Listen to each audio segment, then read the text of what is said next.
Hello, everyone. Welcome back to another episode of Talking Stuff on LettermenRow.com. This is the Ohio State Recruiting Podcast brought to you by our good friends at Byers Automotive. I'm Jeremy Birmingham. On the other line is my good buddy Spencer Holbrook.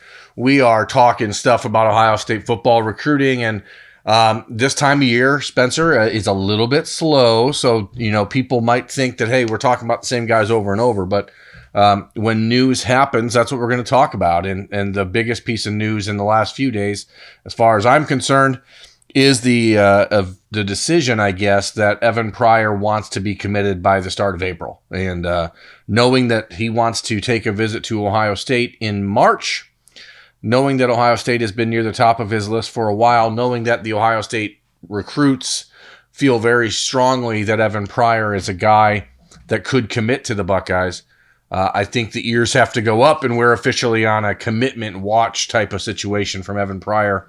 But that could happen at any one of these places he visits, and that was a point he made clear to me when we talked on Tuesday. Yeah, once if there is even a date set, I don't know if he's going to decide a date or if he's just going to spring it on all of us on social media. But once there's a date set, everybody's going to be sitting on pins and needles waiting on this announcement because, this isn't a guy that Ohio State's going to tap dance around and say, well, why don't you wait because we've got other running backs. This is a home run type of running back in the class, and he could be a guy that could really be a difference maker for the Buckeyes. I think instantly. I think he has the running style that can translate to the college game pretty easily. So it's a big time for Ohio State, and whenever they can get him on campus, I'm sure that's going to be one of the more pivotal visits for any position in any player in this 2021 cycle. Yeah, it's like we talked about on Sunday. That decision by Evan Pryor has the potential to serve as a bit of a domino for everyone else. And with the Buckeyes that they've been involved. Like I said, he visited twice last year. He's talking to Ryan Day and Tony Alford daily. He told me on Tuesday that they're really just pushing to get him back on campus. And it's really important because he did visit Georgia in January. He visited North Carolina in January. He told me on Tuesday that he's visiting North Carolina as soon as this recruiting dead period is over. The Tar Heels are making a big push to keep their best players in the state. And it's a state that's right now is really developing into a really talent-rich area. And it's what we talked about on Sunday. Some of these spots that maybe were a little bit easier to break into and pull guys from 3 years ago now is starting to kind of tighten up. The Gavin Blackwell commitment, the wide receiver from North Carolina who recently committed to the Tar Heels, is really good friends with Evan Pryor, and that group are all talking about what it would be like to stay home and what they could do in the ACC if they all decided to stick home. So I talked to Evan, as I've already said, and to me, I talk about head versus heart all the time when it comes to recruiting, and he's a perfect example of what that's going to come down to, because there's the heart, which says, hey, this is my home. This is where I can be a hometown hero and maybe bring back this program to national prominence or whatever. And then there's the head, which says, okay, here's Ohio State and Georgia and Penn State, Oklahoma, USC, all these other programs that he's interested in, where maybe his personal brand can explore a little bit more, and he could also have a better chance at winning a national championship. Not USC. Take that back. Well, I think this is a little different than the situation from last year, because last year you were asking a guy like Bijan Robinson to come, on a 6-hour plane ride to Columbus. You were asking Kendall Milton to come on a 5-hour plane ride to Columbus, however far it might be. This is a kid who is only 6 hours from Columbus, and I think people tend to forget that. This is not like a far trip. I don't think distance is going to be an issue here. Like you said, it's going to be all head versus heart, and these visits, I think, are going to play a huge role in what happens, because if North Carolina can lay out a plan that says, this is our plan moving forward, this is how we're going to get back to the way things should be around here, I think it's going to be really hard for the Buckeyes to pull them out of the state. But if the Buckeyes have a plan going in and saying, hey, we're going to bring 2 running backs into this class, but look at what you can be. You can be the cornerstone for this class on offense with Kyle McCord and these 2 wide receivers. I think the Buckeyes have a pretty good chance of landing this commitment if he goes somewhere out of state. Yeah, and the thing is, Ohio State recruits McCord, Ben Chrisman, Jack Sawyer, Marvin Harrison. These guys are all really close to Evan Pryor, and they have played a big role. Obviously, peer-to-peer recruiting is important. It's not quite as important sometimes as it gets made out to be. But those relationships matter, especially when you're talking about a guy that has such solid relationships with his players in the state of North Carolina. And that are trying to push him to stay home. You gotta really think that these guys are going to be on campus when Evan Pryor visits. I think that's going to be so pivotal that Ohio State sets up a visit for Evan Pryor where some of these other guys are on some unofficial visits for spring practice, because I think more so in recruiting this 2021 class that we're seeing how close they are. And kind of in a way, the 2020 class, the way they were on the unofficial visits in the spring. If you have guys that they can hang out with during practice and they're not just standing around beside Tony Alford and watching the running backs work, I think that's a better recruiting tool than sitting them down in Ryan Day's office and saying, "Hey, here's the plan for you." You got to let these guys hang out with some of their friends. I just think that's the way recruiting's going nowadays. Yeah, I mean, we watched it last year in the March visits when they did the Student Appreciation Day, and Jack Sawyer was there hanging out with J.C. Latham, who was making his first visit to Ohio State at that time. And at that time, he was a defensive line prospect, but that relationship really carried through the summer. And now Latham is a player that a lot of people think is going to end up at Ohio State and as an offensive lineman. But, those visits, as you mentioned, are key. It's about, and again, as we've talked about on Talking Stuff in the past, it's so pivotal for Ohio State to have these early in-state commitments. Guys like Chrisman and Sawyer and Carrico and Jaden Ballard and really getting those guys on campus so that they can work to help bring in this class, because who you're playing with is just as important as where you're playing at in a lot of cases. Yeah, and if the other thing is, like, if you can show Evan Pryor, hey, this is Ben Chrisman, he's going to be blocking for you. I think that's a pretty good selling point, because Ben Chrisman's a massive individual who has a pretty good personality. These guys can all start to come together and think about, national title aspirations and posting pictures together on Twitter and all that garbage that kids care about. That I sound like an old man, but get off his lawn. Get off Spencer's lawn. All that stuff the recruits care about nowadays, that comes down to having other commits and other targets on campus to hang out with. It's not just about, like I said, sitting down in Ryan Day's office and opening a notebook. Yeah, but I mean, those things are important, and it's about how you sell the program and how the program allows you to express yourself and to be yourself. And Ohio State's done a great job of that for Evan Pryor. And I just want to put a capper on it. I agree with you that the challenge here is getting him to leave the state. And I know that Georgia's involved. I know Penn State, where his sister goes to school, is involved. I think if he leaves the state of North Carolina, I still think it's going to be Ohio State that he ends up choosing whenever he does commit. But as he told me earlier this week, it's going to be a matter of whenever he feels right. And it could be that first weekend after the dead period ends and he goes and visits North Carolina, and maybe he doesn't make the trip to Ohio State. But to put a capper on this, as I said, I did talk to Pryor on Tuesday, and he told me that he didn't understand why running backs weren't lining up to play in the Ohio State offense, and how the 2020 cycle, he said he thought, could benefit him. So it's interesting to think about that in that respect. He's obviously thinking about that. But there's a lot of pieces when you're talking about family wanting you to stay close to home, family wanting you to go to Penn State because that's where your sister is, family wanting you to be a hometown hero, family wanting you to play in the NFL. There's all these things. And these kids have to make this decision for themselves. And it becomes more and more difficult as big-time coaches like Mac Brown. I mean, the guy's that won a national championship. Let us not forget that. You have a coach like that in your backyard. It changes things, and it makes things more difficult for Ohio State on the recruiting front, and in an area that is, as I said, is really talent rich. And go ahead. Oh, no. For North Carolina to even be in this recruiting battle with the likes of Ohio State, Georgia, Penn State, I guess Oklahoma's on this profile, but I don't think that's really a target destination for him. For Mac Brown to even be in these races with some of these guys, it's so impressive what North Carolina's doing, and I think they're going to start to play a factor in a lot of these recruitments. But the other point I wanted to make is, like, everybody ran around like chickens with their head cut off last year when every running back would make an announcement in the 2020 cycle and they weren't going to Ohio State.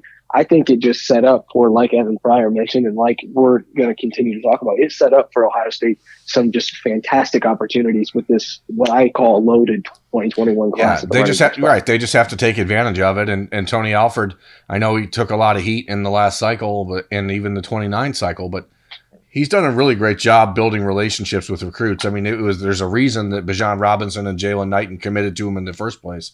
So, we don't have to dive back into that can of worms, but, I think it is important just to understand that this isn't a traditional battle for a kid in an area that doesn't have a big time a big time program recruiting him at home. But Michigan State is one of those programs now with a new coach. So that they're going to make recruiting in Michigan more difficult. And as we talked about on Sunday, all these schools are trying to rebrand themselves and rebirth their programs. And Mac Brown in North Carolina, Arizona State, these programs have done a good job doing that. And I thought it was interesting this week with Mel Tucker being named the head coach at Michigan State, who I just alluded to. He, in his first press conference, like at Michigan State, when he was introduced during a basketball game on Sunday, started talking about how he was going to recruit Ohio. And that's kind of weird, right? Yeah. I get it. Like, okay, so, and we have talked about this, I think, off the record a little. I get trying to recruit Ohio because Michigan State had some success with like 3-star Ohio kids, and Kentucky's having some, I guess you could call it success, but they're going 7-5 against the SEC East by recruiting Ohio kids. But like, you're not out recruiting Ohio State for in-state Ohio kids. And Ryan Day's making it if Ryan Day's making it a 100% priority to recruit Ohio, Michigan State's strategy is not going to work, because the way Michigan State was successful is Urban Meyer didn't make Ohio a priority and Michigan State did. But now if Ohio State is all gung-ho about getting these guys to Ohio State from Ohio, it's just not going to work. And I just think it's super interesting the way Mel Tucker's going to approach this. Well, because the fact of the matter is, Michigan State, as you said, became successful under Mark D'Antonio by going into Ohio and recruiting the second-tier guys that Ohio State wasn't recruiting. They weren't going into Columbus and around Ohio and knocking off the Buckeyes for players the Buckeyes actually wanted in the state, right? They weren't getting Jack Sawyer. Right. So what they were getting was the second-tier B group that Ohio State wasn't recruiting, which is still and obviously pretty good football players, okay? Now those guys are going to Kentucky, which is why Mel Tucker, one of his first attempts at poaching a coach from another program, was he went out and tried to get Vince Marrow from Kentucky, because Vince Marrow, the Kentucky tight ends coach or running backs coach, I don't care what he coaches, it doesn't matter. What he does is he comes into Ohio and recruits the players around the state and gets them to go to Kentucky instead of going to Cincinnati or Purdue or Michigan State. So Mel Tucker knows that program was built on Ohio talent. He also knows that Michigan talent is getting better, but you still need to recruit the states around your home. And if you look at what Kentucky's done inside of Ohio in the last few years, you look at a guy like Lynn Bowden, for example. That's a player that I'm not sure why Michigan State didn't push after harder. He's an extremely impressive and incredible athlete, and think about what that guy could have done for their offense in East Lansing. So it's just one of those things where you're going to see, and Jim Harbaugh has basically avoided Ohio, right? Because he knows that if he wants to compete with the Buckeyes in the Big Ten, he needs to have Ohio State caliber players, right? But Ohio State caliber players in the state of Ohio aren't going to Michigan at this point. So it's fascinating to see this concession from a guy like Tucker, who says, well, I need to recruit the guys that Ohio State isn't recruiting in Ohio so that they're not going to Cincinnati, so that they're not going to Kentucky. But as we've seen in the recruiting world in the last few years, the state of Michigan's pretty wide open for recruits, because Michigan has done a poor job, if we're being honest, at recruiting inside of their own state by sort of making assumptions that kids who they offer from inside of Michigan are going to end up there. Michigan State did a great job under Mark D'Antonio in the early part of the 2010 decade in recruiting the Detroit area, which he did with the help of Curtis Blackwell. Obviously, that relationship fizzled and is now the reason neither one of those two are in East Lansing. But if Mel Tucker can open up that gateway back to the Detroit area and the western part of the state up in the Grand Rapids area, Michigan State can really do some damage, I think, inside of Michigan. But Ohio State, with Kerry Combs back, is also going to continue to be very aggressive recruiting Michigan, because they've had players from that state in the last handful of years who've been very successful. And then you see Cameron Martinez and Grant Toutant from the class of 2020. And the Buckeyes, if you look at 20 and 21, there's a whole handful of guys that they're still recruiting in that class. It's pretty interesting to me that we just went through that podcast on Sunday and talked about all the states Ohio State is trying to go in and poach guys from. And we didn't even mention Michigan because we just think of it as a border state. But Ohio State is really going in there and just, if they want a guy, they're going after him hard. And the same can't be said about Michigan and Michigan State. But every point that you made is valid. I think Michigan State can have some success in Michigan and in Ohio because you can pitch, Ohio State coming in, you can pitch that you're the in-state school that, Michigan can just kind of sit on their butts and not do anything about it because they just don't seem to.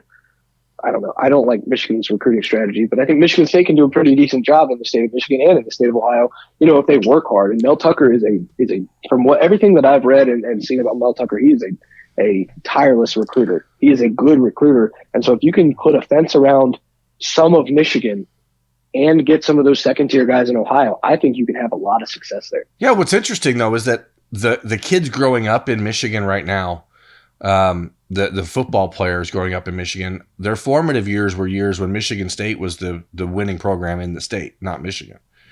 That's just crazy. And so they're not like in love with Michigan like they used to be, and they're also seeing Ohio State and the national teams like Alabama and Notre Dame and that kind of stuff that are still doing a good job inside of the state.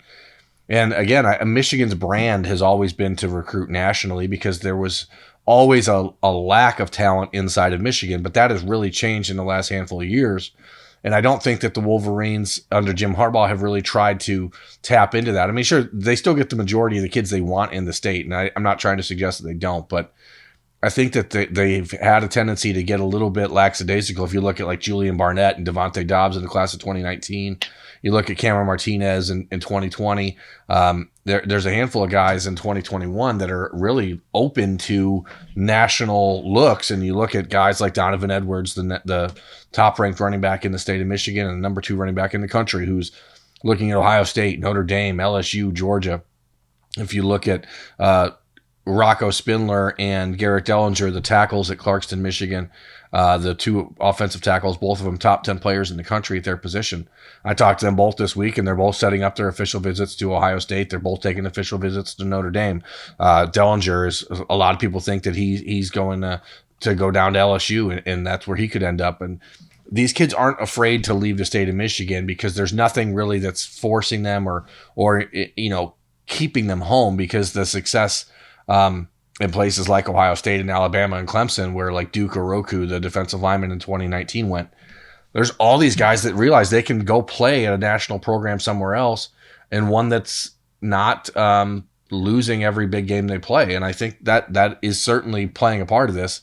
But again, you look at the Buckeyes in Michigan, there's those 3 guys I just mentioned, but then there's Rayshawn Benny, the offensive lineman, defensive lineman prospect from Oak Park. Like it's just a group that isn't afraid to leave the state of Michigan. And the Buckeyes have certainly taken advantage of that in the last handful of years. And with Kerry Combs back on the Buckeyes coaching staff, Kerry Combs is the one that really opened up all those doors. I talked to Caleb King, a defensive back from Detroit Cass Tech earlier this week, and Thomas Wilcher, who was Jim Harbaugh's teammate at Michigan in the 80s. I mean, King was like, yeah, Coach Wilcher loves Kerry Combs. So like it's a different world with Kerry Combs up there and him being the guy that's getting into the high schools. Yeah, that's crazy. You just some of the stuff that comes out of Michigan these days, it's hard to be surprised by any of it. But, these guys that are leaving Michigan, I've been seeing a lot of things from anti-Michigan stuff, that Michigan is a fight song and a band, a fight song and a cool helmet now. And that's kind of what it seems like they are on the recruiting, trail too, that they don't have the success. I think it's going to be a race between Michigan and Michigan State. I think Mel Tucker is going to out-recruit Jim Harbaugh, maybe not in the rankings, recruiting rankings, but if there's going to be somebody who works harder on the recruiting trail, it's not going to be Jim Harbaugh. It's going to be Mel Tucker, and it's going to be Kerry Combs up there. And I think it's going to be a gut check for Michigan when it comes to Michigan State and Ohio State coming into that state. And I think it happens in this 2021 class. I just think there's too much talent up there that's going to end up leaving the state. People are going to have to sit back and wonder what's going on at Michigan. Yeah, I mean, but it's happened in the past, and it's been a byproduct of guys like Donovan Peoples-Jones, who was a huge win for Michigan, right? Like a monster win on the recruiting trail. And 3 years of playing in Ann Arbor, and he did nothing. And I think people see that, and kids especially talk. And I remember talking to a player from my hometown of Toledo a few years ago who was interested in going to Notre Dame and Michigan and a few other schools. One of his old high school teammates went to Notre Dame, and he told me the reason he didn't end up going to Notre Dame was because of the things that teammate who played at Notre Dame told him. So, like, these kids talk, and, like, you get to a point where you start to wonder, like, if you're not developing players and they're not turning into big-time draft picks and guys like Donovan Peoples-Jones, and I'm going to be clear, I think he's a fantastic, fantastic prospect, and I think he's going to have a really good NFL career. But if he doesn't look to be developed when he's in college, these kids in high school are talking about it. And then you pile on the fact that they haven't beat Ohio State in this century, but once or twice. I mean, these kids are 18 years old and have seen Michigan win that game once in their entire life. And that's crazy to even consider for me growing up in the 90s, especially. But here we go again. You can't forget the fact these kids can't ignore the fact that that's happening, and so they watch what Michigan State did in their formative years, not just beating Michigan, but also beating Ohio State, winning the Big Ten, making the college football playoff. If Mel Tucker can take those things and build on them, and then still reopen connections inside of the Michigan high school, coaches community, which is something that D'Antonio did really well early, and then really did a good job with Curtis Blackwell, who was from the Detroit and the Sound Mind, Sound Body and the Detroit Martin Luther King High School, and he was tied in with all those guys. And once the Blackwell thing happened, it seemed like Michigan State lost a little bit of that cachet. So I want to see how Mel Tucker gets it back, I guess, and That's enough. I mean, we're talking a lot of stuff here, Spencer, but we're not talking too much stuff about Ohio State at this point. But understand. I think it ties all in because, this Mel Tucker thing is, I think, a bigger deal than a lot of people in the Big Ten made it out to be. A lot of people think it's just a hire, but I think it could change the way the Big Ten looks on the East side. And I think Ohio State still is going to be king. Don't get me wrong. But I do think there's an opportunity right now for Michigan State, as good of a recruiter as Tucker is, with the talent that's developing in Michigan, to really put a stamp on what he's trying to do. And I think that affects Ohio State. I think that affects Michigan. It affects Notre Dame, who Ohio State has on the schedule in the coming years. So I do think there is an element of this that all ties back to what the Buckeyes are trying to do in the state of Michigan. Yeah, and I will say this, and we'll get wrapped up here about Mel Tucker. He coached at Ohio State. He coached at Georgia. He's a guy that understands recruiting Ohio. He understands recruiting the Southeast and does that extremely well. If Michigan State can make themselves a presence in Georgia and Florida and really dive back into those areas where there's not a lot of second-tier programs, a lot of those kids are going to like Baylor and Houston and all that other stuff. In Florida State, for example, a program that's still down. But if they can find a way to dive into that area because of Mel Tucker's past, and then Ohio, and then, correct what's happened in the state of Michigan, I definitely think that Mel Tucker as a coach, I don't know all that much about him. He seems like he does a good job, did a fine job at Colorado, but as a recruiter, there's no doubt he's going to bring a different energy and another level of competitiveness to the Big Ten, and something that Ohio State fans may not necessarily feel in the first year or two, but all it takes is one win on the football field, and all of a sudden strange things happen. So, and you see guys, like I said, like Julian Barnett and Devontae Dobbs, who the Buckeyes wanted pretty bad in the class of 2019, who ended up staying home and playing at Michigan State. And whether or not that they regret that now, who knows? But it doesn't matter. The Michigan State won those battles. So let's wrap it up there, Spencer. Go on vacation. We'll talk to you soon. Folks, this has been Talking Stuff, the Ohio State Recruiting Podcast, brought to you by Lettermen Row. I'm Jeremy Birmingham. That is Spencer Holbrook. Thanks again to our friends at Byers Automotive for sponsoring this content and more. Please subscribe, like, rate, review, and we'll talk to you folks next time. Thanks for listening. Thanks for watching. Subscribe below to get the latest videos from Lettermen Row. We got Letterman Live, we've got the practice report, we got rapid reaction. Hey, and we got Buckeye IQ with Zach Bourne. For sure. We got recruiting breakdowns with Berm. We got whatever you need. Ohio State football and Ohio State athletics, we've got you covered here at Lettermen Row.